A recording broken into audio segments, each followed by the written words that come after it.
Good morning and welcome to this morning's Signpost webinar. My name is Pat Murphy, Head of Environment Knowledge Transfer with Teagasc. This morning's webinar is brought to you in association with Dairy Sustainability Ireland, National Rural Network and Food Drink Ireland's SkillNet. And this morning we'll be continuing on the theme of last week where we were looking at the food industry and sustainability. And I'm delighted to be joined by Emer Fardy and Sean Leahy from Hilton Food Group. Emer is Group CSR, the Senior Manager with Hilton Food Group based in Huntington in the UK, and Sean Leahy is a Sustainability Manager for Hilton Foods Ireland based in Drogheda. You're both very welcome. Thanks, Matt. We're also joined by Noel Meehan to help with questions later on.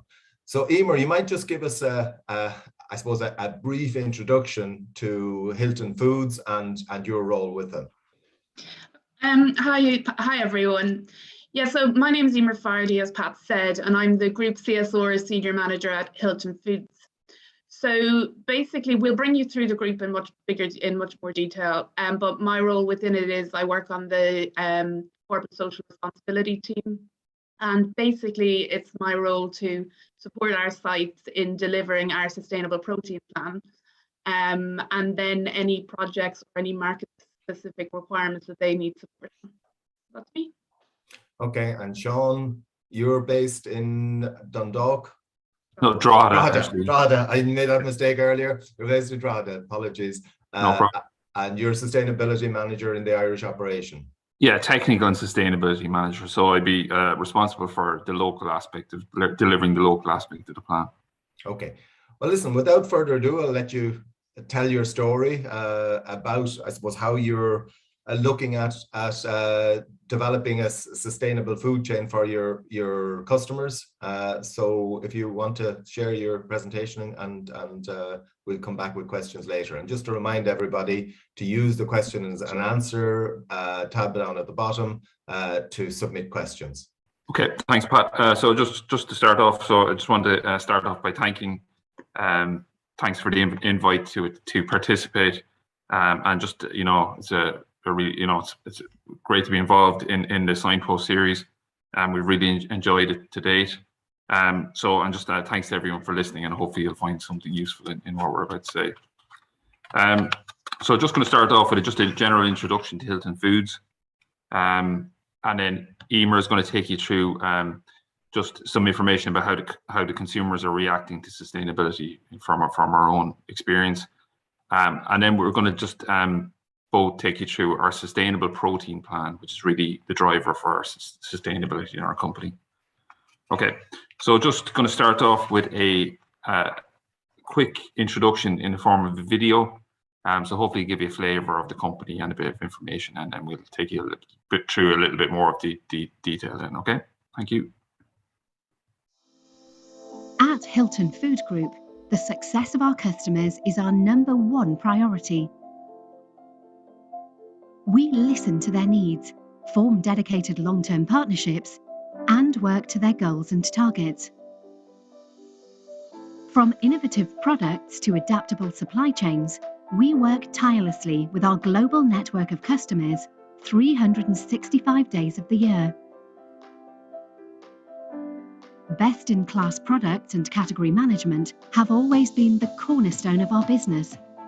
We supply fresh meat, fresh and frozen fish, poultry, vegan and vegetarian, and deli products. Operating the most technologically advanced, state-of-the-art food factories globally, we guarantee that our customers have the most cost-effective and adaptable supply chain models in their markets.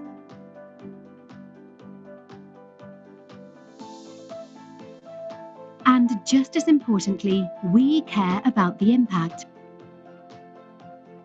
We are leading the way on recycled, sustainable content in all our packaging. We are committed to cutting down on emissions, carbon footprint, and waste. And we're committed to the highest level of food safety in the industry with dedicated, tried and tested systems. To deliver all of this, we have forged a committed supply base, working with our suppliers for over 25 years to ensure the highest standards of animal welfare, product quality and accuracy, while delivering absolute value to our customers.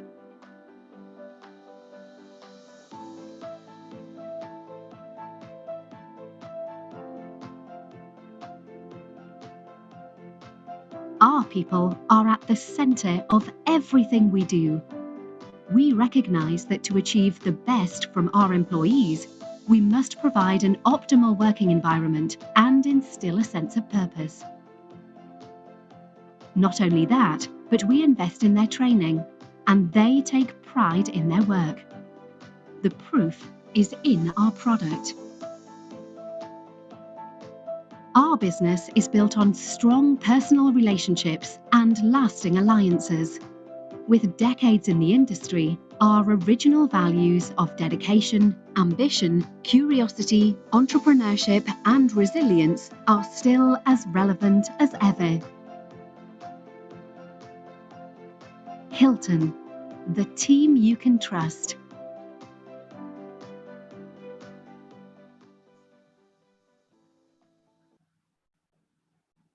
Hopefully that gives you a bit of a flavour of our company. So I'm just going to take you through a little bit of history and background of how the company came about and how it got to where it is today.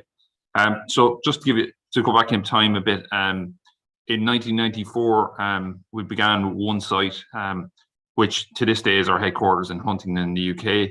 And this plant really pioneered the concept of centrally prepared meat in partnership with our partner Tesco.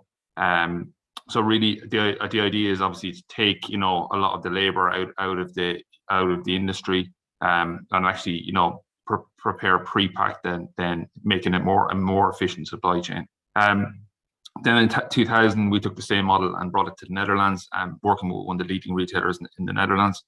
And following on from the success of these factories, we added additional factories in Sweden, Poland, Denmark. And also in 2004, we built a factory in Drogheda, and again in partnership with our local retailer, Tesco Ireland, and developed the same model here in Ireland. In 2007, the company had been a private company and it floated on the stock exchange at that time, and that really boosted investment and increased the pace of growth within the company. And then some kind of highlights, further highlights in their development. In 2013, we entered the Australia-New Zealand market, and that business today has 4 factories, including the most recent factory built in Auckland, in New Zealand. And then in 2016, we created a trading division for a company called Hilton Food Solutions, and that would be a kind of a main, outlet for a lot of Irish product. That company would buy a lot of Irish product and distribute it globally. But at that point, we really started to diversify too. So we acquired a large seafood processor in Grimsby in the UK, going into that area. So we're a major company involved in seafood. That company is now called Hilton Seafood. And we also got involved in vegan and vegetarian through the acquisition of a company called Dalco in the Netherlands. Okay, so really diversifying our product range. And we're also involved in slow cooking convenience, which is kind of the latest development of that. And we also, our latest venture is in the last year, we took over a major food service company called Fairfax Meadow in the UK. So again, really just building on our success and diversifying our product range. So just in terms of kind of what we consume in terms of particularly Irish product. So just to summarize, we consist of 18 sites globally, operating in 16 countries. We employ about 5,400 staff in total. Our aim is really to be the protein partner of choice for our customers, so typically our retail partners. I think we're quite important in terms of what we consume from an Irish product perspective, in that we consume about 45,000 tonnes of Irish meat in total across mostly our European sites. of which about 67% of that is actually consumed by our factories abroad, so not including the Irish side. And in total, that equates in beef terms, equates to about 7% of beef exports.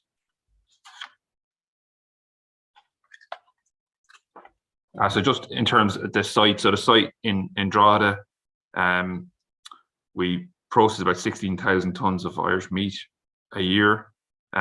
We like to think that we've really kind of pioneered the market here, and that we've been a major part of the evolution of this sector, really kind of creating kind of new formats in terms of a new pack preservation formats, the advent of fixed weight portioning, and really superior product presentation.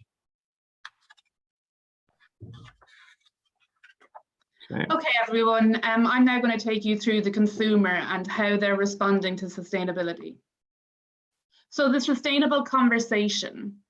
Environment and sustainability is one of 5 mega trends driving consumer demand, together with convenience, health, economic uncertainty, and indulgence. A new era of sustainability is rising, driven in part by consumers, governments, corporations, and the growing visible effects of pollution and climate change. This is influenced by a number of factors, including the growing buying power of a new generation who are more aware of sustainability, government interventions such as the ban of single-use plastic, new-to-market distributors, existing industry players investing in more sustainable solutions, and continuing media. The definition of sustainability is involved to include the entire product life cycle. This requires collaboration across all participants in the product life cycle to ensure sustainability is a circular approach. Social consciousness and sustainability are growing in importance to customers when making decisions about their lives, food, and grocery shopping. This is creating a demand for brands and retailers to find alternative sustainable solutions and educating their consumers on the right choices. It is clear to see that the speed of change is getting faster, but it must gain more momentum, and the consumer is waiting. The sustainable conversation has gone mainstream, but generations are reacting differently. Gen Z are the world's largest generation, and their spending power is growing. They're the first generation to grow up with the internet and social media, making them a very connected generation globally. They are open-minded and have a strong sense of social and environmental consciousness. They are prepared to take action now with a loud and clear sustainable voice. They've been born into the environmental problem, sustainable habits in their DNA, and they believe they have a responsibility to take it seriously. They see climate change as the biggest challenge facing their generation. Millennials, this is the disruptive generation, started the quest for a more sustainable future and are experts in championing causes via social media. They were the first generation to hear climate change as a global conversation, happy to create noise and even to change behavior to support the sustainable cause. But they also need to get personal gratification from doing so, which Gen Z do not. Gen X, the parent of Gen Z, who influences and are influenced by them. A generation that is used to adapting to change and changing behavior. This is now focused on sustainability as their awareness and knowledge increases. Like the millennials, they too would like to personally benefit from change while also helping the planet. Baby boomers, this is the post-war generation that enjoys the choices they have. They are supportive of sustainability initiatives, the changes that have hit the mainstream. But unlike the millennials, they do not wish to make lifestyle changes. They would rather pay for change through changing their purchasing decision. Consumers are becoming more aware of key environmental issues such as single-use plastic and food waste. There are 4 key areas that consumers are focusing on. Firstly, reducing the amount of meat consumed due to messages on the negative impact of animal protein. Consumers are focusing more on reducing red meat in favour of plant rather than poultry and fish. Secondly, reducing the amount of food waste through buying less, batch cooking, and becoming more aware of when food is coming to the end of its life. Consumers are aspiring to buy products that are local and buying less imported fruit and veg, but often the price premium for these products becomes a barrier to consumers actually making the switch. Since the pandemic, a consumer's desire to support local has increased due to wanting to support local communities and witnessing firsthand the issues with distribution to supply chains. They're trying to recycle as much as possible from plastic, paper, tins, glass, and food. On the other side, consumers are also avoiding products with excess packaging and are happy to buy loose fruit and veg and bread wrapped in paper. It's becoming more common to see consumers with refillable coffee cups and water bottles. These changes are iconic, but there is still a throwaway culture that increasingly consumers are showing they are willing to make a change. Consumers want to make ethical and sustainable choices, but only if their other needs are being satisfied. It is a balance of value, convenience, and choice. We have to view sustainable solutions economically. We are in a time of inflation and the consumer is more price aware than ever. Not all sustainability trends provide equal opportunity for growth. Globally, there is one trend that is hitting the sweet spot driven by a mindful consumer that is connecting personal health and planet health.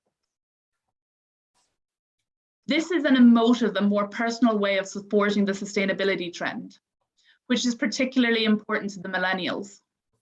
Healthy for me includes low fat, low salt, gluten-free, and high protein. Healthy for the planet includes animal welfare, eco-friendly, carbon neutral, and recyclable.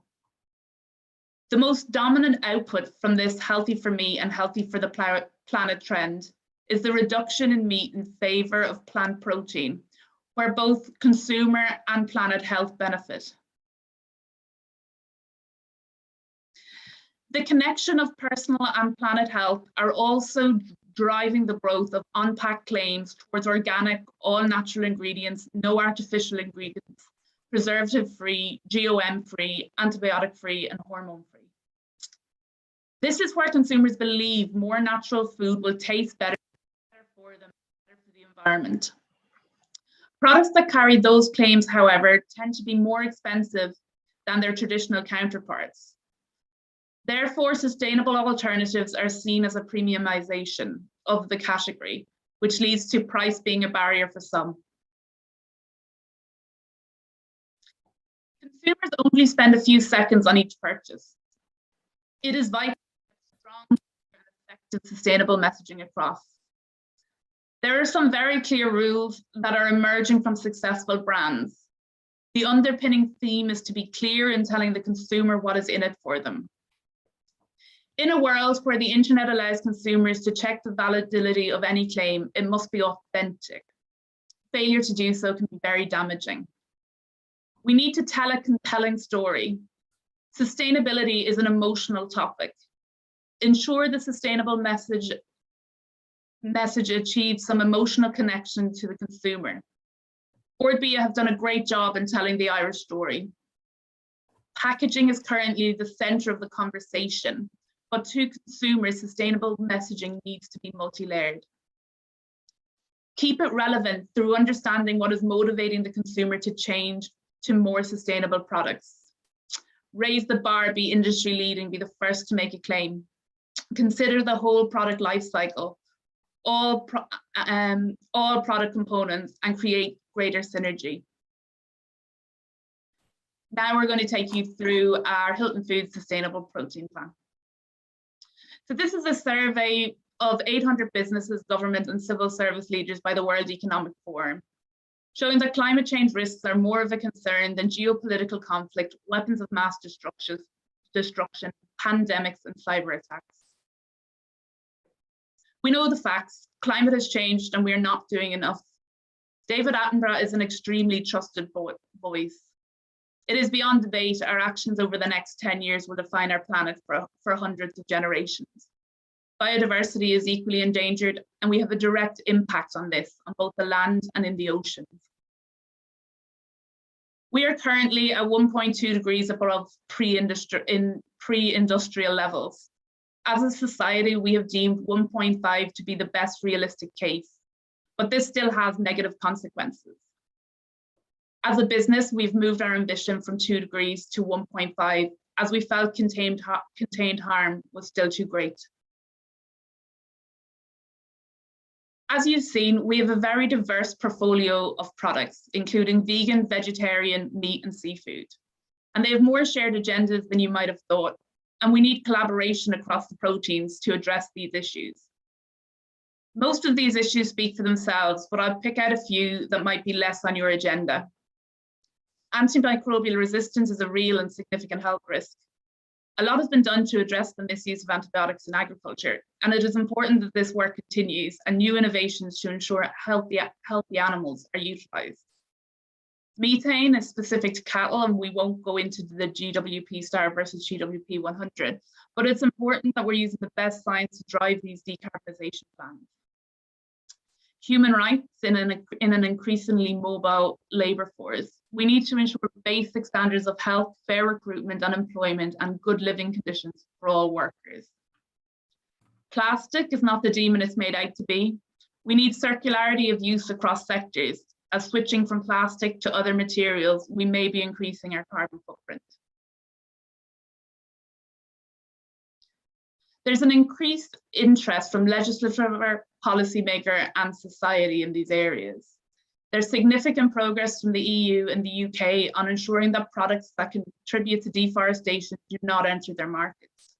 The UK have just held a consultation on implementing due diligence on forest risk commodities. It is likely that this legislation will ask businesses such as ours to demonstrate that they have managed their risk in this area. This means both as a direct ingredient and as soy embedded in animal feed. The UK is an important market for Irish animal products, and companies will need to be able to demonstrate that the soy used in animal feed has not contributed to illegal deforestation. From a human rights perspective, we've moved from a time of guidance now to one of real action. There's increasingly legal mandatory due diligence coming from the EU, that companies must demonstrate that they are managing their human rights risks, regardless of country of origin. This includes migrant workers and agency workers. Consumers outside of Ireland will need to be able to demonstrate that their Irish supply chains meet requirements in their own operations throughout their supply chain and on supplying farms. 18% of all forced labour victims from the UK come from the UK agricultural sector. We often see labour exploitation happening in supply chains where workers are procured via labour providers like migrant seasonal workers. It's now 7 years after the adoption of the United Nations Paris Agreement on climate change. Ireland is legally binded to net zero emissions by 2050. Companies such as ours are committed to science-based targets, and the EU's Farm to Fork strategy has a clear focus on farm level reductions. Improving the lives of animals continues to be of great importance. We've seen a move towards cage-free systems and an increasingly strong ask from NGOs. Animal welfare is really important consideration while we strive to reduce emissions on farms, as it's important our standards and systems aren't compromised and we continue to improve the lives of animals. Sustainable diets is not a new concept, and enabling customers to make choices that are better for them and better for the planet is a key mechanism of the Farm to Fork strategy. So just to take you our plan, our 2025 sustainability plan has three key pillars, people, planet and product, which are the three areas of focus, each with their own goals and targets, which we've published. Our people are really at the heart of our success, which is why valuing people and their health and safety and well-being is our first priority. We're an inclusive organisation built on respect with equal opportunities for skills development and career development. It's essential that every person in our supply chain is treated fairly and rewarded appropriately for their work, whether on farm or fishing vessel, in an abattoir or in a distribution centre. And protecting human rights is about building a fairer society and a food system for all. So we have responsibility as a business to play our part in ensuring that we move towards a food system that is operating within planetary boundaries. For this reason, we are committed to being a net zero business. We recognise that this is a major undertaking for our whole supply chain, and have committed to science-based targets to demonstrate our progress on this journey. We will enhance animal well-being by driving standards and innovation in the care of animals that enhances their lives and reduces the use of antibiotics. And by being nature positive, we will be collaborating to improve our stewardship of land and sea, promoting biodiversity, addressing deforestation, and protecting water and soils. Each year we provide an estimated 150 million people with access to high quality nutrition, and we are committed to continue to help each of them make better choices, better for their health, better for people, and better for the environment. To provide healthy diets, we aim for efficient regenerative food systems, producing more accessible and nutritious proteins. We are striving to develop a circular economy for packaging and bringing waste materials back into use across the value chain. We aim to minimize food waste along the way, and also minimize packaging, energy, and water usage across the supply chain, and also facilitate reduction in people's homes. We understand that this strategy is large and covers, a huge area, and no one company can address alone for this reason. And we work collaboratively with our suppliers and customers to address them. And we also work together with experts in industry forums to tackle these issues globally. And that's why it's great to be involved here today. And a good example is that we're collaborating with the European Roundtable on Beef Sustainability. And we actually, as a company, we hold the vice chair for the ERTBS by our CSR director, Nigel Edwards. So I didn't mention we're also involved. We've got a stake in an organization called Foods Connected, which is an online platform for tracking data across the supply chain. And we're very keen supporters of this, and it's really about bringing information, in terms of making a more efficient supply chain and actually collecting data and gathering data throughout the supply chain. So we don't own any of our own feed mills or farm vessels or abattoirs. We buy primals and ingredients typically and process them into retail packs. But we're continuing to work with Foods Connected to enhance transparency through digitization of data capture within our own business and throughout the supply chain. Okay, so I'm now going to take you through what we've achieved and what we're aiming for under each pillar. So from an our people perspective, we have a global health and safety framework aiming to reduce accident rates and have health and safety language neutral signage. We have a global inclusivity and diversity program. We sponsor Meet Business Women, and we've launched our Women's Network, aiming to achieve a 30% of senior roles in Hilton held by women, and promoting the value of careers in food manufacturing to all. We have a leadership development program to support young talent in coming through our organization. And we published our first group human rights policy, recommitting to the UN guiding principles. And we developed a group-wide risk assessment and approval system. We're aiming for a human rights due diligence program across the entire group and an ethical code for all Hilton suppliers. From a planet perspective, we've had our science-based targets approved, and we're committed to net zero, and we're aiming for net zero farming and sustainable aquaculture. We're founder members of the Soy Transparency Coalition and signed the UK Soy Manifesto with the aim of reaching net zero deforestation. We use algal oil, we use sustainable algal oil and insect meal and salmon, and 98% of our direct supply fisheries come from MSC certified, are currently MSC certified, and we're currently involved in fishery improvements to meet the MSC standard for the remaining 2. We've committed to half our food waste by 2030. And we were awarded the Compassionate World Farming Award for the first electrical stunning system for farmed prawns. We've been on the Global Gap Standard Committee since it began.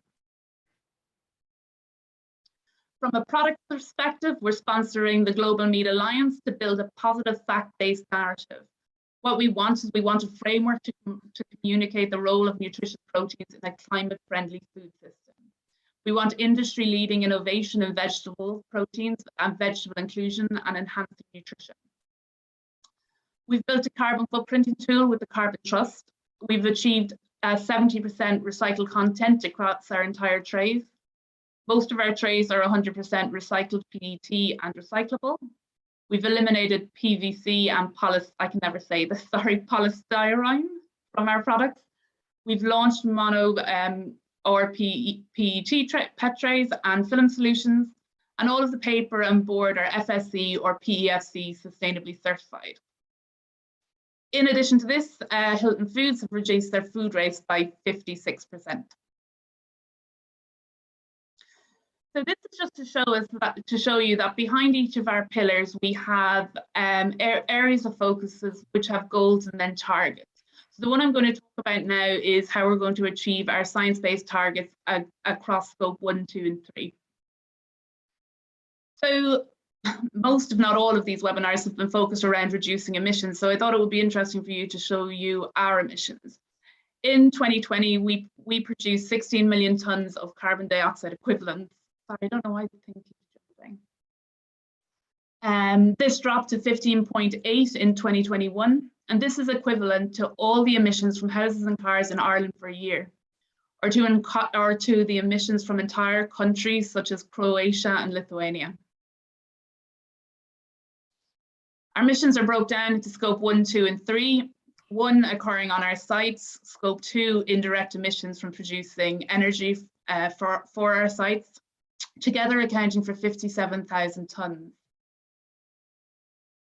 Our scope 3 are broken into agricultural emissions and non-agricultural emissions, scope 3. As you can see, agricultural emissions make up the majority of this, and beef is a significant contributor. If you look up the top right-hand corner, you can see our volume versus our emissions.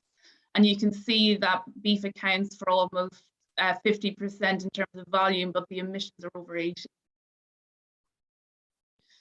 Again, this breaks down our emissions further, showing cattle as our biggest contributor, but I thought you'd be interested to see what the other how the other areas contribute.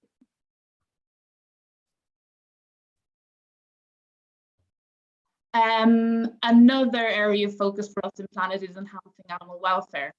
We have a target to have 100% humane slaughter of animals across all products, including aquaculture. So for background on this, all animals in all markets that supply Hilton Food Group are effectively stunned. And Hilton Seafoods have made significant progress to improve standards of humane slaughter. They did this by bringing an electrical stunner to warm water prawns. And this was technology that they were previously involved in bringing to sea bass and sea bream. And what this does is it's a faster method to render the prawns unconscious and insensible to pain than the widely used ice slurry. It reduces handling, which is a hotspot at slaughter, and it provides a better consistency of stun. It has greater efficiency and a reduction in labour during the harvest process. The next step for Hilton Seafoods in this area is to investigate whether bringing this electrical stunner to wild capture is possible.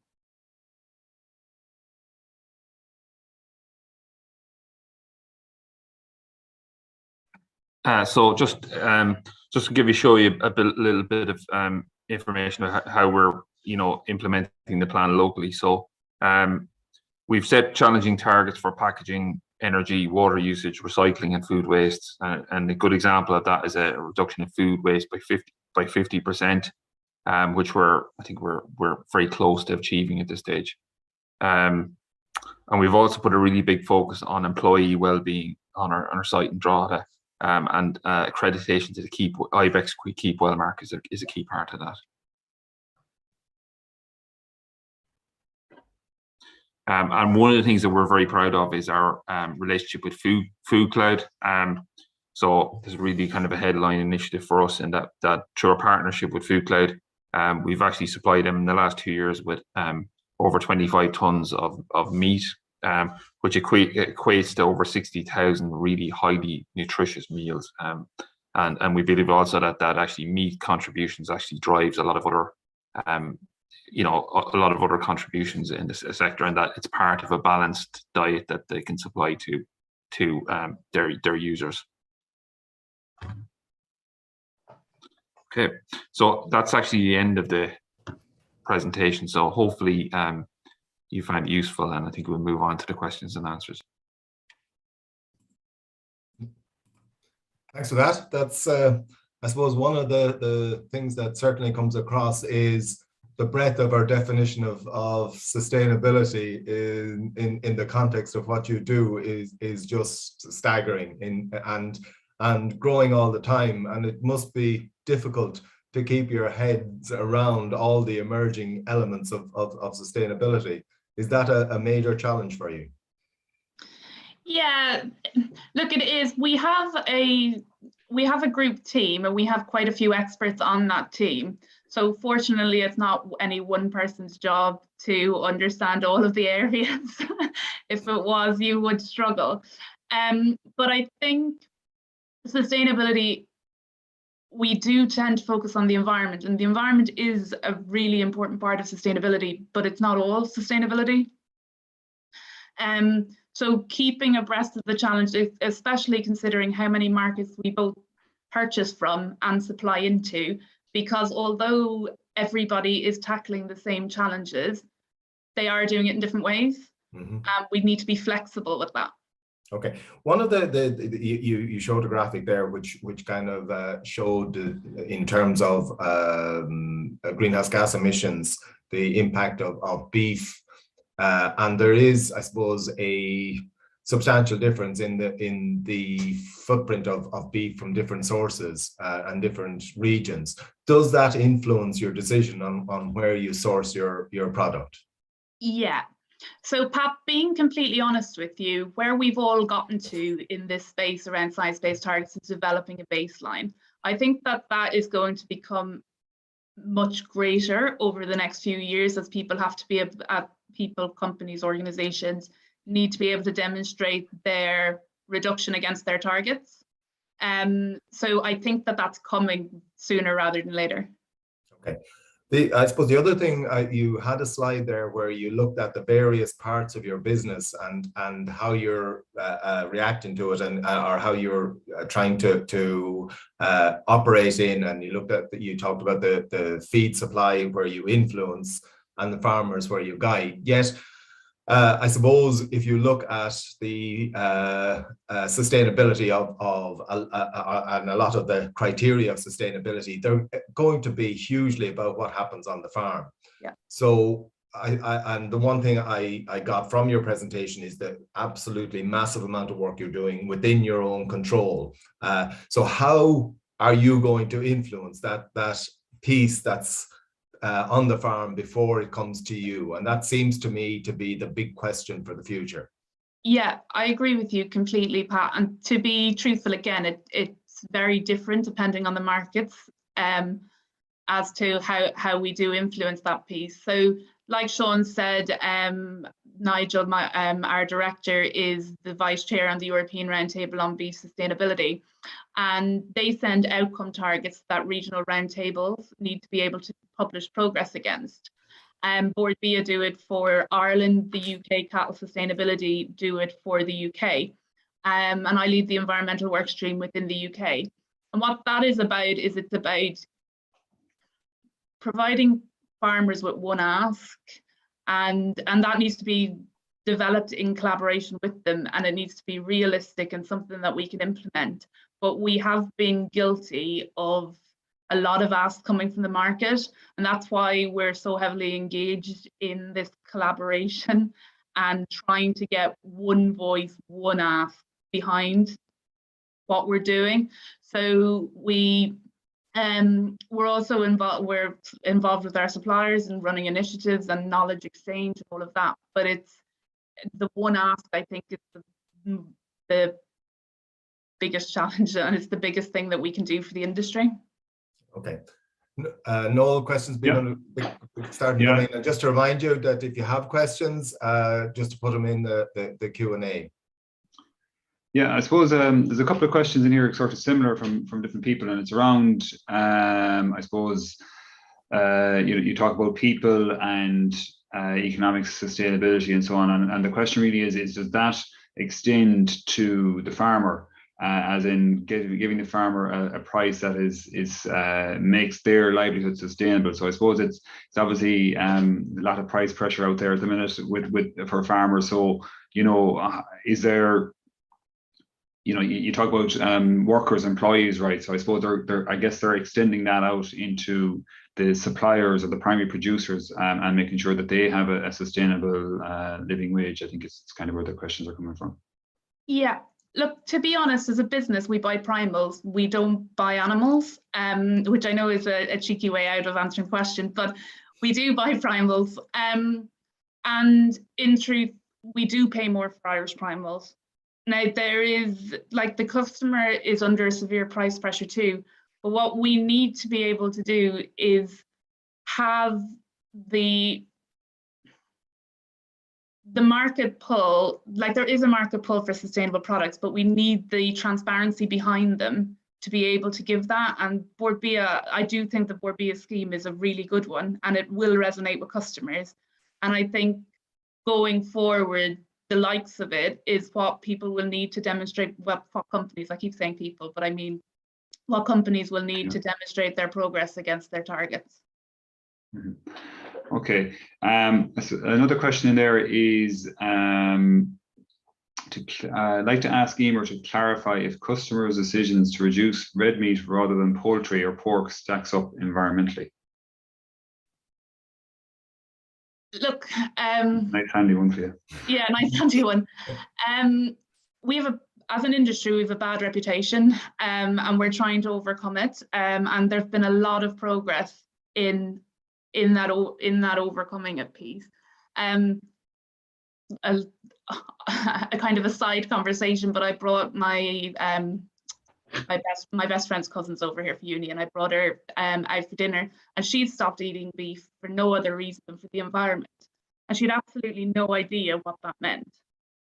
But she was able to say to me, beef's bad for the environment, so I'm going to stop eating it.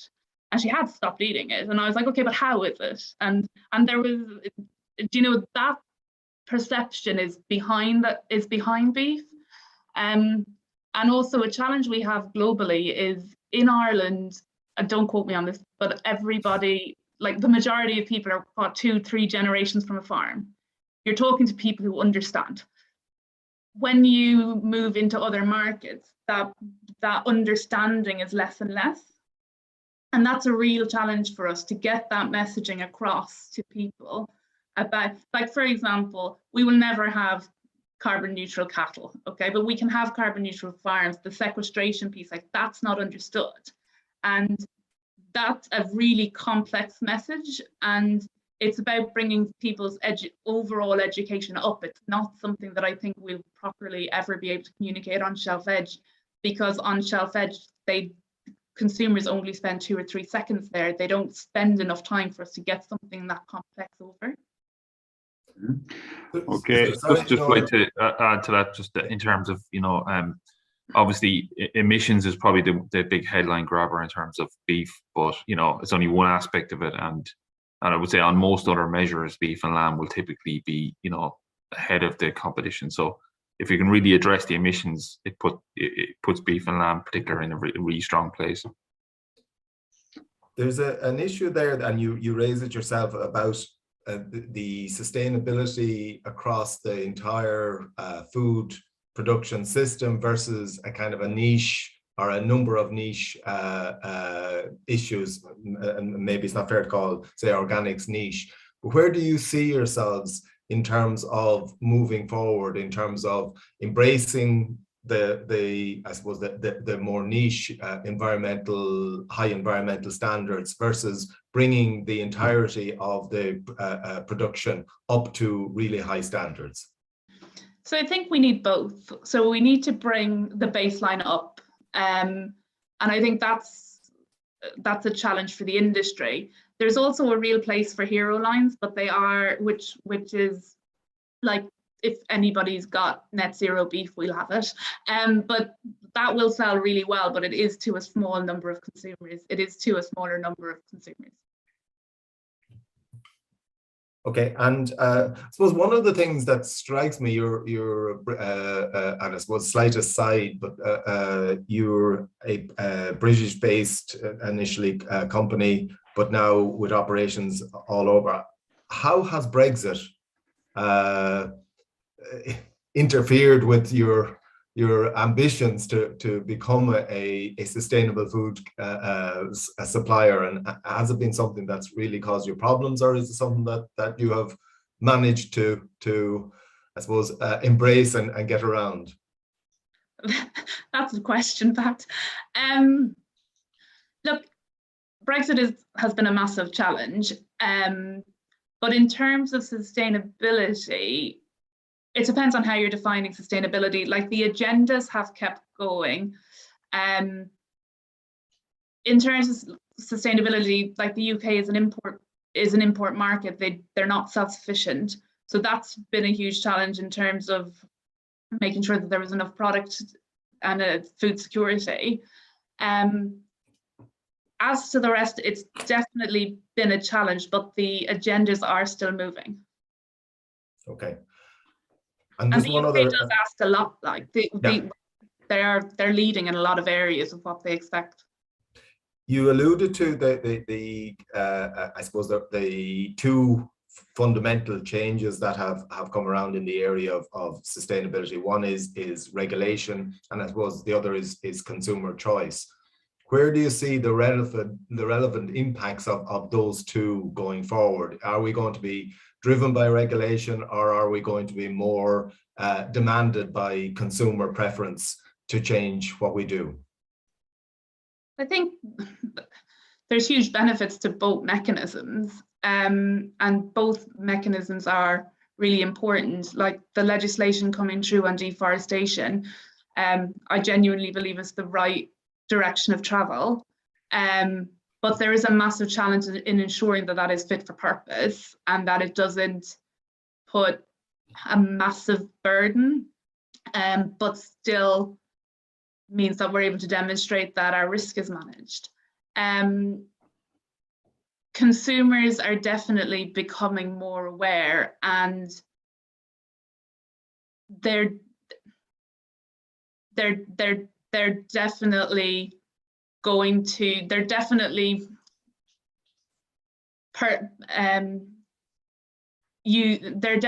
purchasing with their kind of purchasing what they believe in more, and I think that's definitely growing. And as people in their 20s become older, that's going to grow more. There's also a real need to kind of gain credibility with consumers, so that's driving, I think, a lot of initiatives. Okay.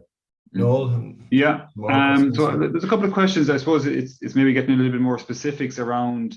You put up the slide there where you had reduced carbon emissions equivalent to the size of Croatia and so on. So I suppose the question is around what are you doing to do that, or how are you achieving that? And I suppose then, are you going to go further and from within in Drogheda there, how have you progressed that, or in any other of your plans? How are you going to drive that down? And then I suppose an add-on question to that then, is that making you more profitable as well? How is that impacting on your profitability? So I'll speak overarchingly, and then I'll get Sean to come in locally. But firstly, apologies if I miscommunicated. We haven't reduced in line with a small European country. That's our total emissions. Yeah, sorry, maybe I picked it up wrong. My mistake.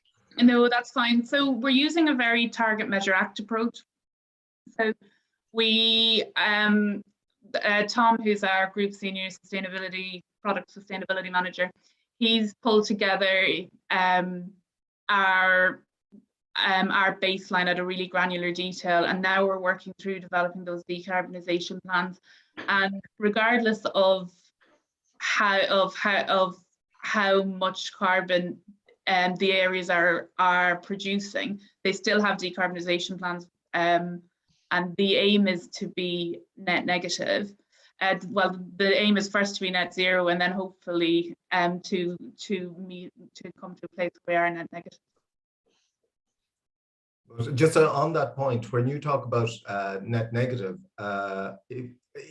that's a real challenge if you're taking in the agricultural emissions as well, and it's going to take on a lot of influencing of parts of the industry that are parts of the production chain that you don't operate with at the moment. So have you plans in terms of the interaction with primary producers? And how is that likely to manifest itself over the next number of years? Yeah, so we do engage with primary producers, and we engage with the likes of, we have really good relationships with Bord Bia, we have really good relationships with Red Tractor, we have really good relationships with all those assurance schemes. And basically, we don't want to double count. So that's part of the decarbonisation plan, is understanding what is currently happening in each market, how that's going to affect emissions, what's missing, and how we influence those. And that's it that we're looking at. Like with single producers, we work with our supply base, and we also work with industry working groups. That's how we've been managing it to date. And do you see a point where you will pay premium to producers for producing lower emissions? We work within supply chains in certain geographies where we do. I see a reason why our customers abroad would be asking for Irish product, because it meets that, and then that will drive a market demand. So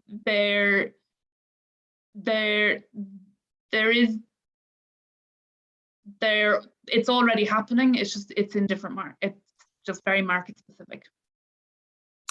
And I suppose one of the areas which is becoming on not so much on the legal side yet, but it's moving in that direction, is the whole area of the share of the final value of a product that's going back to the farmer. It's an area that has been expressed as a concern at European level, and more recently at Irish level with the establishment by the Minister of I think it's an ombudsman in this area.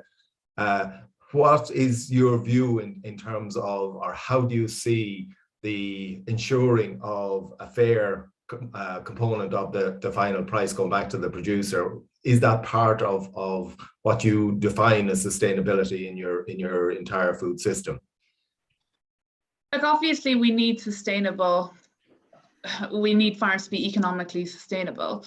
And again, like, we need to look at this globally, and it looks very different globally. We have across our supply chain and across our supply base, we have farmers who have subsidies payments, we have farms that don't have subsidies payments, we have farms that have, due to systems, geographies, sizes, have significantly different cost of productions than others. So, like, in truth, businesses need to be competitive and need to be sustainable. And how that looks will vary, and we work with our supply chain to the best of our ability. But like, a lot of, like, market price is like, a lot of that is difficult to combat. It's about collaborative working, and when you can't talk price in a lot of those forums because it's not right. So to be honest, I'm aware I haven't really answered that question. Well, it's a difficult one. It's a difficult one. Pat, one of the things to say is that we're committed. What we've said we will do, we intend to do. So we're committed to be, to complete integrity with regards to meeting our targets, and we're also committed to working in partnership with other stakeholders. So, that obviously involves, and so we don't exactly have the mechanism as to how that would work, but we're committed to working in partnership with all the stakeholders. And we're also committed to transparency within the industry. So whatever mechanisms are derived, and we'll certainly play our part in terms of trying to bring that about. Okay, Noel, a couple of more questions in there. Yeah, I suppose maybe the one question is around, I suppose you find yourselves sort of in the middle, and trying to pull, as you said, all the collaborations together. That must be really taxing on you, because you have a very clear plan of what you want to achieve, yet you're very much dependent on the board BIAs and the primary producers and so on in helping you along that pathway. I suppose if you had a blank piece of paper, and you wanted to set up a structure or a way of doing it, would you have any thoughts on how you might do that to make it a little bit more to achieve what you want to achieve? How would you design it? Any thoughts on that? Like, we're quite fortunate because we're involved with this kind of collaborative working across geographies. So we have experience around how they do it in different countries. And I actually think I know I'm from Ireland, so people say I can be quite pro-Irish at times. But the thing is, you guys have the structures in place. You have, like, board B is a massive percentage, like, as farm assurance coverage. You have I'm not going to tell you guys about the chocolate advisors on farm, but all of that is a combined approach, which you seem to really talk to each other and be driving the same messages on farm. There's not different, because there is a challenge that different organizations in other markets where farmers are being told quite a lot of different things. And it's not a very clear plan of, this is your emissions, these are the areas that we think you can reduce, and these are the plans to do it. So I actually think Ireland is quite good at that. So what you're saying is you'd like to see that replicated more? Yep. Yeah. Okay. There's a question there in I suppose, to the degree to which you rely on, I suppose, mitigation or the purchasing of credits, as opposed to the actual reduction in your emissions to achieve your targets. So in some markets we've purchased. Oh no, sorry, I'm thinking soy credits. I'm not thinking carbon credits. So we are obviously, it's a combination of both, but we are working to try and offset, put in actual offset solutions. So I think it's a combination of both. But currently the plan is reductions. Is that we're doing reductions. The current plan is all around reductions. And do you take an active part in your own energy generation around any of your plants or any initiatives in that space? Most of our initiatives to date have been around, efficiency and saving. So, for give you some figures, we've actually managed to about half, and the Drogheda site, we've nearly halved our gas usage through the recirculation of heat from our refrigeration, and to use that to preheat water for washing, and also through food waste, which is obviously another major contributor to emissions. We're close to our 50% target in terms of reduction, just through greater efficiency of usage and making sure that everything gets used. So that's really been the focus to date. But we are exploring opportunities for offsetting through energy storage or energy generation on our sites. Okay. Listen, I think we're going to have to leave it there. I think it's pretty obvious that there is going to be no shortage of work for anybody involved in your industry in the sustainability piece.